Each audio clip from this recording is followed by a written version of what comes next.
ఏమే గంగా బజారుకి పోదాం, వస్తావా? ఓ పిన్ని గారా? ఏం పిన్ని గారు ఇలా వచ్చారు? ఎప్పుడు లేండి మా ఇంటికి?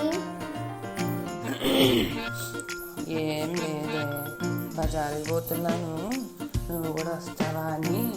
ఏమైనా తీసుకున్నట్టువి నీకు కూడా ఏమైనా ఉండే ఉంటాయి కదా, అందుకే ఇంక ఒక్కటే పోతున్నాను. నువ్వు తోడు వస్తాను అని అడుగుతున్నాను.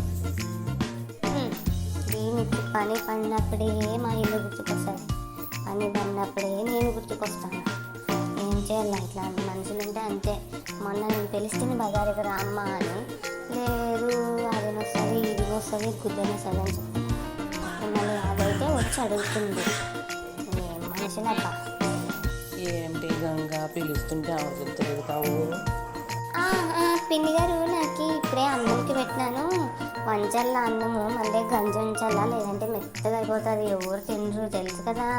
మా ఆయన గురించి, మీ అల్లుడి గురించి తెలిసిందే కదా నీకు.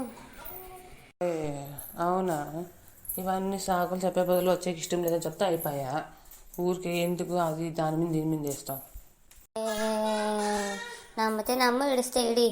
ఉండేది ఉన్నట్లు చెప్తే ఇట్లే చూడు, మీకు అయ్యేది. చెప్పేది ఇను. నిజమంటే అన్నం పెట్టినాను, కావాలంటే పో చూడు. లేకపోతే నువ్వు వంచుతావా అన్నము చెప్పు. నువ్వు వంచు అన్నము, పోదాం ఇద్దరు కలిసి తర్వాత బజార్కి. ఇప్పుడు పోతే సాయంత్రం వరకు వచ్చేది కూడా వద్దు.